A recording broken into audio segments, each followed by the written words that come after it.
이 시간 우리 함께 볼 말씀은 역대하 17장 3절부터 9절까지의 말씀입니다.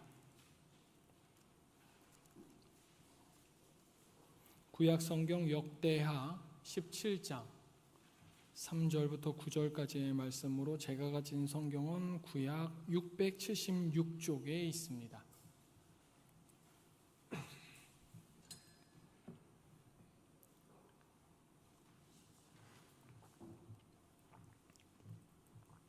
역대하 17장 3절부터 9절까지의 말씀을 제가 한 절, 여러분이 한 절 교독하도록 하겠습니다. 제가 먼저 읽겠습니다.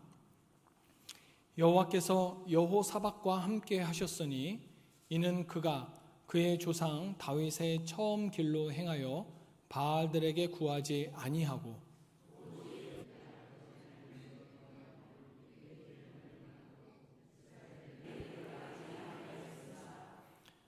그러므로 여호와께서 나라를 그의 손에서 견고하게 하심에 유다 무리가 여호사밧에게 예물을 드렸으므로 그가 부귀와 영광을 크게 떨쳤더라.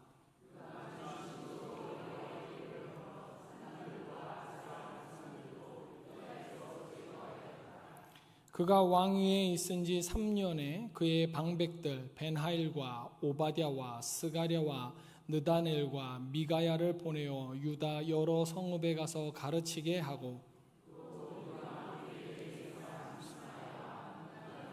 스가랴와 아사엘과 스미라목과 여호나담과 아도니아와 도비아와 도바도니아 등 레위 사람들을 보내고 또 저희와 함께 제사장 엘리사마와 여호람을 보내었다.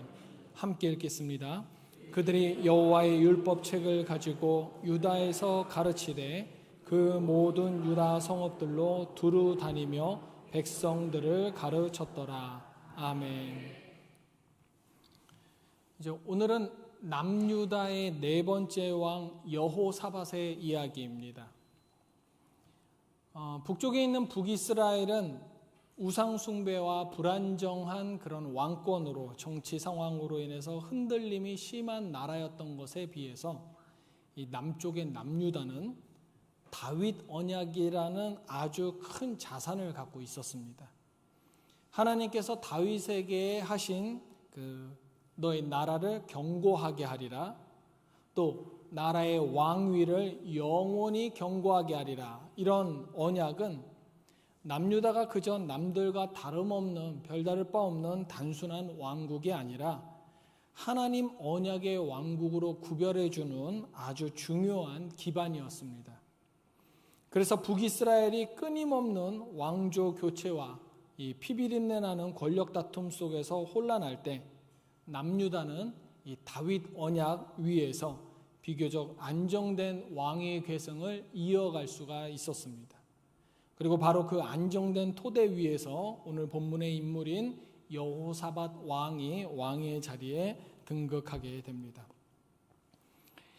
보통 왕들은 자신이 왕의 자리에 처음 오르게 되면요, 군사력이나 외교정책, 재정 같은 것에 많이 집중합니다. 예를 들어서 우리나라의 가장 성군이라고 알려진 세종대왕 같은 경우를 보면요, 세종대왕은 우리가 탁 하면 떠오르는 게 한글 창제라는 아주 걸출한 업적이 있지 않습니까?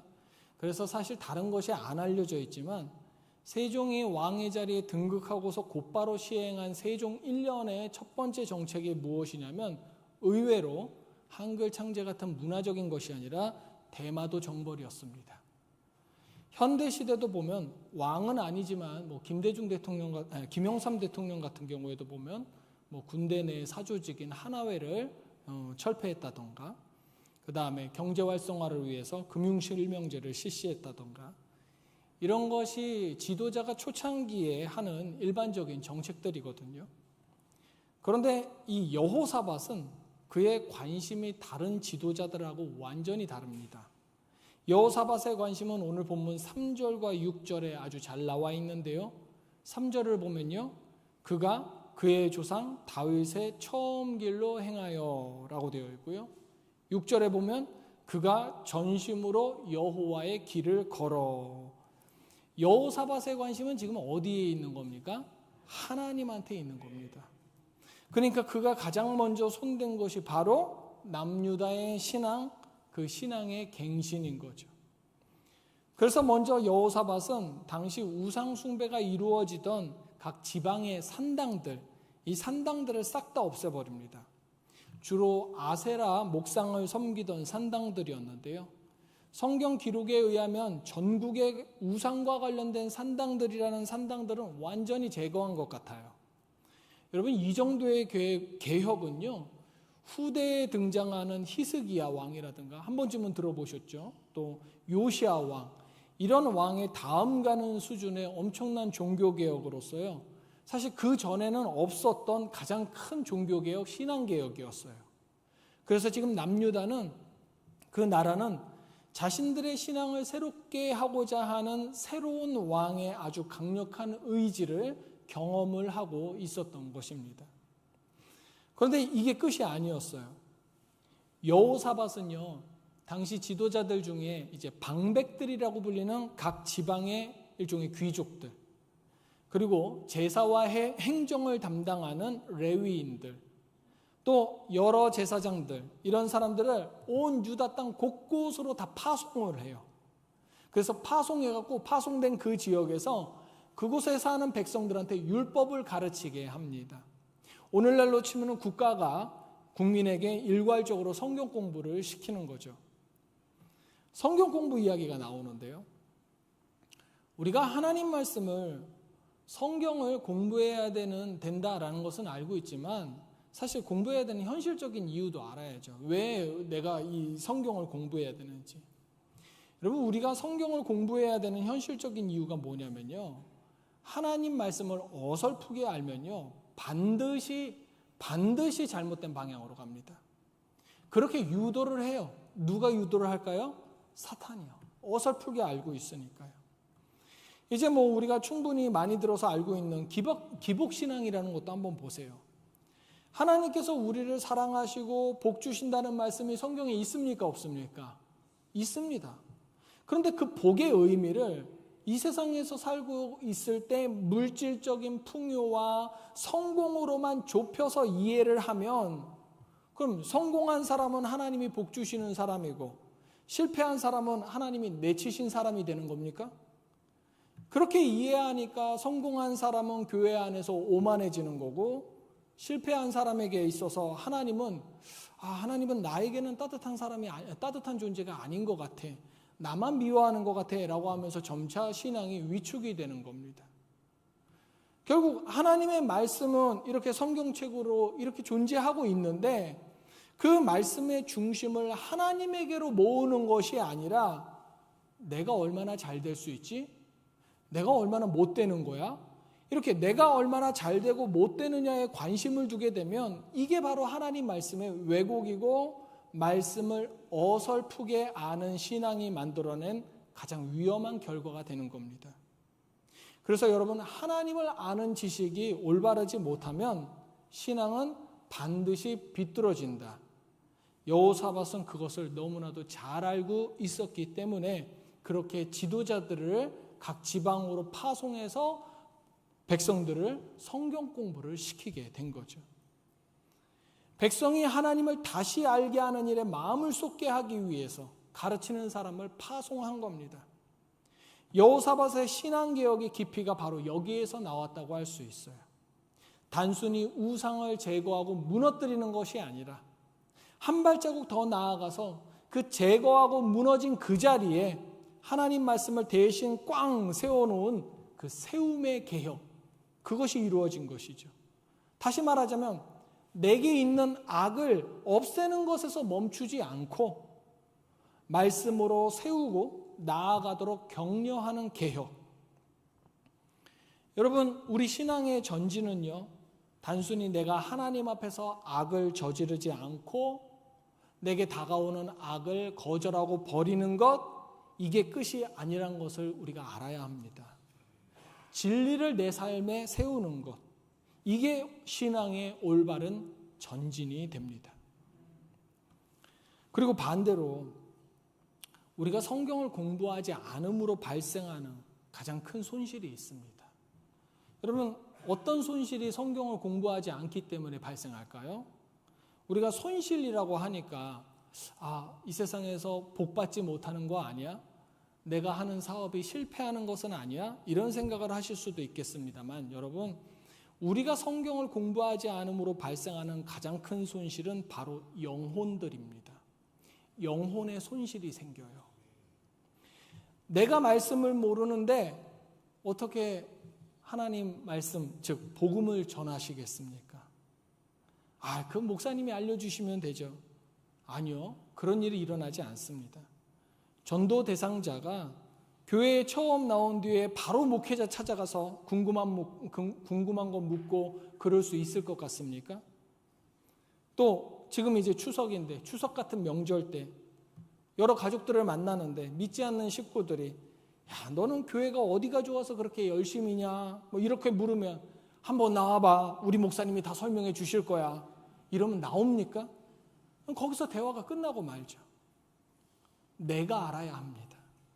전도 대상자의 당장의 호기심을 해소해 줄 정도의 기본적인 답변은 내가 해줄 수 있어야 합니다. 그러니까 내가 몰라서 기복신앙 같은 것에 빠지고 내가 몰라서 전도 대상자의 질문에 대답해 줄 수 없으면 내 영혼도 잃고요. 전도하지 못해서 내 가족이나 내 이웃의 영혼도 잃는 거가 되는 겁니다. 여러분들 중에 가족을 자기 평생의 전도 대상자로 삼으시는 분들 계시면 여러분 성경 공부에 반드시 적극적이셔야 합니다. 여호사밧은요, 아세라 같은 우상에게로 시선을 돌렸었던 그 자기 백성들, 남유다 백성의 영혼들을 구하고, 그리고 그렇게 새롭게 세워진 영혼들로 다윗 언약의 나라를 탄탄하게 꾸려가기 위해서 이 신앙개혁을 추진한 것입니다. 바로 그 영혼들을 살리기 위해서요. 오늘날 우리도 악을 떨쳐내는 소극적인 신앙에서 멈추지 마시고, 이 정도 하면은 잘 살지 않겠어? 이 정도 하면은 착하고 선하게 사는 거겠지? 이런 생활에서 멈추지 마시고 말씀으로 적극적으로 달려가는 우리 한 사람 한 사람이 되기를 원합니다. 말씀을 배우기 위해서 적극 달려드십시오. 그리고 말씀을 배우라고 서로에게 적극 권면하십시오. 그것이 나를 살리고 나의 가족을 살리고 이 나라를 살리는 가장 빠른 길입니다. 그런데 시간이 지나면서 이 여호사밧도 삶에서 실수를 합니다. 사실 모든 일에 완벽하게 처음부터 끝까지 완벽한 사람이 어디 있겠습니까? 실수를 해요. 어떠한 실수인지는 이제 이건 다음 시간에 두 번째 시간으로 함께 나눌 텐데요. 어쨌든 그 실수로 인해서 커다란 위기를 맞이하는데 바로 모압과 암몬과 마온 사람들, 무려 세 나라가 연합해서 대군을 이끌고 남유다로 쳐들어와요. 여러분, 상대방이 나한테 쳐들어왔다는 것은 자신들이 이길만 하다라고 판단하니까 쳐들어왔다는 거겠죠. 질만한데 쳐들어오지는 않습니다. 당시 상황은 인간적으로 봤을 때 아무리 잘 정비된 이 남유다라 할지라도 이 3대1의 싸움을 도저히 이길 수 없었어요. 그래서 이때 여호사밧이 어떤 반응을 보이냐면 세 나라가 연합해서 쳐들어왔다라는 반응에 역대하 20장 3절 말씀을 보면요. 여호사밧이 두려워하여 여호와께로 낯을 향하여 간구하고 온 유다 백성에게 금식하라 공포하매 이러는데요. 전쟁이라는 현실 앞에서 여호사밧은 두려워합니다. 두렵죠. 전쟁이 안 두려운 사람은 없습니다. 다음 주에 또 이야기할 내용이지만 여호사밧은 바로 직전에 전쟁에 휘말렸다가 겨우 목숨만 건져서 도망친 적이 있어요. 이런 기억까지 있으면 전쟁은 더욱더 끔찍할 겁니다. 여러분, 믿음이 아무리 좋다고 해서요, 현실의 문제를 마주할 때 두렵지 않은 것 아닙니다. 무서워요. 걱정돼요. 막막합니다. 그거 어떻게 합니까? 그런 감정을 갖는 것이 내 신앙 수준의 낮음을 의미하는 것이 아니라는 사실을 우리가 알아야 됩니다. 두렵습니다. 겁이 납니다. 막막합니다. 네, 기꺼이 말할 수 있습니다. 문제는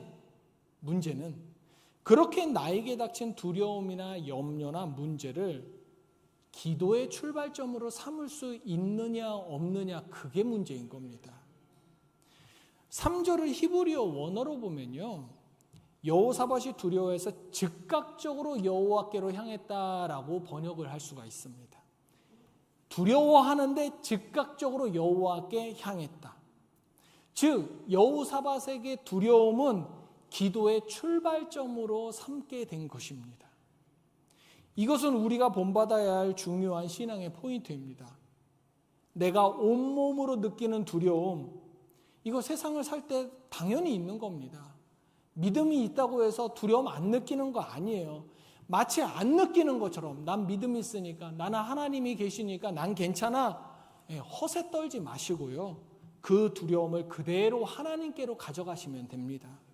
여호사밧이 지금 그렇게 한 거예요. 두려움을 기도로 가져갈 때 그 기도는 정말 절박하고 진심 어린 기도로 내면에서부터 발현되는 거예요. 역대하 20장 12절에서 여호사밧이 뭐라고 기도하냐면요, 우리를 치러 오는 이 큰 무리를 우리가 대적할 능력이 없고 어떻게 할 줄도 알지 못하옵고 오직 주만 바라보나이다. 여러분, 이 기도 한번 보세요. 저 큰 무리를 내가 대적할 능력이 없습니다. 어떻게 해야 될지도 모르겠습니다. 그러니 오직 주님만 바라볼 수밖에 없습니다. 진짜로 하나님한테 모든 것을 맡긴 자의 그 절절함이 저 기도문 한 문장에 다 느껴지지 않습니까? 이거는 혹 누군가 잘못 들으면 인간이 절망하는 신음소리처럼 들릴 수도 있어요. 그렇지만 믿음의 사람들에게 이 말은요, 자기 능력의 한계를 인정한 그 시점에서 하나님의 역사적인 시작을 요청하는 신앙 고백인 겁니다. 주님, 나는 아무것도 할 수 없사오니 그러나 주님 모든 것 하실 수 있사오니 주님께 모든 것을 맡기옵니다. 역사하여 주시옵소서. 여호와 하나님, 그 하나님이 나의 원수의 하나님이십니까? 아니죠. 누구의 하나님이에요? 나의 하나님, 우리의 하나님이시잖아요. 그렇기 때문에 예레미야서 30장에서도 너희는 내 백성이 되겠고 나는 너희들의 하나님이 되리라, 하나님께서 말씀하신 거 아닙니까? 그 하나님께서 여호사밧의 이 연약한 가운데 드리는 기도에 충분히 응답하시는데, 그게 역대하 20장 15절 뭐라고 대답해 주시냐면요, 빨간 부분만 우리가 함께 같이 읽어볼까요? 시작. 두려워하거나 놀라지 말라. 이 전쟁은 너희에게 속한 것이 아니요 하나님께 속한 것이니라. 아멘. 주님이 말씀해 주시는 거예요. 이 한마디의 주님의 응답이 도저히 이길 수 없을 것 같은 전쟁의 방향을 완전히 바꾸는데요, 하나님께서 이제 이후에 전쟁을 지시하시는데 17절에 뭐라고 지시하시냐면요, 되게 재밌어요. 이 전쟁에는 너희가 싸울 것이 없나니 대열을 이루고 서서 너희와 함께한 여호와가 구원하는 것을 보라, 이러시는데요, 분명히 지금 전쟁이 벌어져요. 근데 싸우지 않아도 된다고 하십니다. 그저 대열을 이루고 서서, 대열을 이루는 게 뭐예요? 군대가 다 행과 열 다 맞춰갖고 쫙 서는 거 아닙니까? 그렇게 서서 지켜만 보라고 하십니다. 아니, 지금 전쟁을 나가서 싸워야지 뭘 지켜보든 말든 할 거지. 지금 저 적군들은 나를 향해서 분명히 다가올 것인데 이걸 지켜만 보라고? 여러분, 한번 우리 마음속에 생각해 보세요. 지금 3대1 싸움이니까 이거 패할 것이 확실한 전쟁이잖아요. 그러니까 두려워했잖아요. 그냥 기도했더니 하나님께서 가만히 지켜보라는 응답을 해 주시긴 하셨어요. 근데 나라면, 우리 양심에 손을 얹고 한번 생각해 보세요. 나라면 정말 아무렇지 않게 가만 지켜만 보실 수 있으시겠습니까? 사업이 무너지고 있어. 내가 뭔가 한 것이, 투자한 것이 점점 갉아먹혀지고 있어. 내 건강이 점점 나빠질 것이 확실해. 그런데도 가만히 지켜만 보고 계실 수 있으십니까? 그런데 여호사밧은 여호사밧이었어요. 여호사밧은 하나님의 말씀에 그대로 순종하는 걸 넘어서 한술 더 떠요. 21절 말씀. 21절이요. 백성과 의논하고 노래하는 자들을 택하여 군대 앞에서 여호와를 찬송하여 여호와께 감사하세 그의 인자하심이 영원하도다 하게 하였더니, 이게 무슨 말이냐면요, 전쟁터에서 하나님 말씀대로 쫙 군대를 세웠어요. 근데 전쟁 준비는 안 하고, 전쟁 준비가 뭡니까? 칼과 창과 방패를 드는 건데 이런 거 안 하고 백성들하고 의논해서 찬양대를 세운 거예요. 그리고 찬양대를 세워서 그 찬양대를 쭉 세워서 찬양을 부르게 만든 거예요. 전쟁터에서. 남유다의 백성이 찬송을 시작하자 하나님께서 세 나라의 적군들 사이에 큰 혼란을 일으키십니다. 세 나라잖아요. 두 나라가 손을 잡고 나머지 한 나라를 막 공격을 하게 합니다. 전멸했어요. 나머지 하나가, 그 공격받은 한 나라가. 그럼 두 개가 남았잖아요. 그 두 개가 이제 그 다음부터는 지네들끼리 또 싸웁니다. 세 나라의 군대의 시체만 그 골짜기에 가득 남았어요. 남유다는 칼 하나 들지 않고 뭐만 했어요? 찬송만 했어요. 이 말도 안 되는 만화 같은 이야기의 사건이 기도의 응답으로 여호사밧에게 그리고 남유다에게 주어진 겁니다. 여러분, 이 전쟁이 얼마나 큰 전쟁이었냐면요, 남유다 백성이 그 시체들 사이에서 전리품을 챙기는데, 이게 고스란히 내 재산이 되지 않습니까? 이 전리품을 챙기는 데만 3일이 걸렸대요. 그만큼 남유다 백성은 이전보다 더 부유해졌다는 뜻이고요. 그래서 이 시체들이 쌓인 그 골짜기를 브라가 골짜기라고 부르게 되었는데, 이 브라가라는 말이 무슨 말이냐면 찬송이라는 뜻이에요. 즉 찬송을 불러 승리한 골짜기다. 그런데 방금 전에 이 전쟁 이야기에서 제 눈을 확 잡아당기는 구절이 하나 있었어요. 바로 21절이요. 21절에 뭐라고 되어 있냐면 백성과 의논하고. 여호사밧이요, 전쟁터에서 싸울 준비를 하는 대신에 찬양대를 운영하려고 하는데 그걸 백성들과 의논을 했대요. 왕의 명령으로 야 찬송 불러, 이게 아니라 왕과 의논하게 됩니다. 사실 백성은 전쟁터라는 이 위험한 상황에서 찬송을 부르라는 이 왕의 의견을, 명령이 아니라 의견이라면 거절할 수 있었겠죠. 그런데 백성이 이 의견을, 이 논의하는 것을 거절하지 않고 여호사밧의 의견을 따라 찬양을 하는데요, 제겐 이 구절이 되게 인상적인 겁니다. 왜냐면요, 전쟁터에서 무방비로 찬양을 부른다는 것이 보통 믿음이 아니지 않습니까? 분명 백성이 이런 강인한 믿음을 갖게 된 어떤 계기가 있었을 거란 말입니다. 그게 바로 여호사밧이 처음 왕의 자리에 올랐을 때, 우상 숭배를 위한 산당들을 모두 다 파괴한 뒤에 전국적으로 하나님의 말씀을 가르쳐서는 아닐까. 말씀으로 세워진 삶이 기도로 지켜지는 겁니다. 남유다는 군대가 많아서 강하고 군대가 많아서 전쟁에서 이긴 것이 아니라 나라 전체가, 백성들 모든 사람 하나하나가 하나님을 아는 지식 위에 서 있었기 때문에 강했던 겁니다. 남유다와 여호사밧을 위험하게 만들었었던 그 적의 도전, 세 나라의 연합군은 그들이 약해서 물러간 것이 아니라 기도가 살아있었기 때문에 물러갈 수 있었던 겁니다. 그렇다면 우리 삶 속의 기도는 어떻습니까?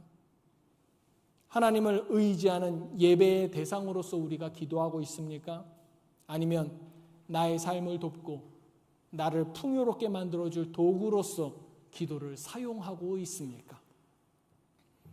여러분, 여호사밧은 완벽한 왕은 아니었습니다. 그러나 여호사밧이 분명히 알고 있었던 그 변하지 않는 사실이 뭐냐면, 나라를 세우는 힘은 칼에서 나오는 것이 아니라 말씀에서 나오고, 나라를 지키는 힘은 방패에서 나오는 것이 아니라 기도에서 나온다라는 것을 분명히 알고 있었던 겁니다. 이 시간 우리도 여호사밧이 알고 있었던 것을 우리 다시 한번 우리 마음에 새기며 삶으로 드러낼 수 있기를 원합니다. 여러분, 우리 가정은 말씀으로 세워집니다.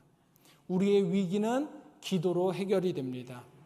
여기에 모인 저와 여러분 모두 말씀에 대한 적극성으로 영혼을 구할 수 있고, 또 그렇게 다져진 신앙의 기도로 삶을 승리로 살아가는 하나님의 백성이 되기를 주님의 이름으로 축원합니다.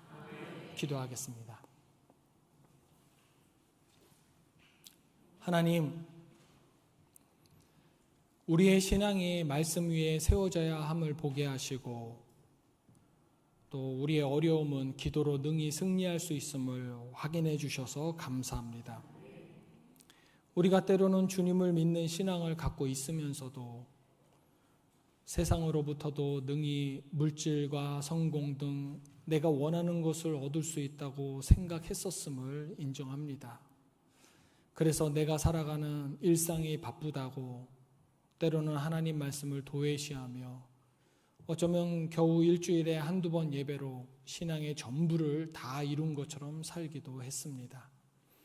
이제 나의 영혼을 위해서 그리고 우리 가족을 위해서 우리의 이웃을 위해서 삶의 우선순위를 완전히 뒤바꿀 수 있는 결단함을 우리에게 주시옵고 무엇보다 하나님의 말씀이 유일한 삶의 목적이 되게 하여 주시옵소서. 또한 삶의 어려움이 있을 때 기도가 생활화되는 자가 되기를 원합니다. 이곳저곳 다 찔러보다가 가장 마지막에 찾는 곳이 하나님이 아니라 문제가 생기면 두려움에 두 손 벌벌 떨면서도 하나님께로 제일 먼저 달려오는 기도자가 되게 하여 주시옵고 여호사밧의 고백처럼 오직 주만 바라보나이다, 오직 주만 바라보나이다 라고 하며 어려움 가운데서도 적극적으로 신앙을 고백하는 우리 모두가 되게 하여 주시옵소서.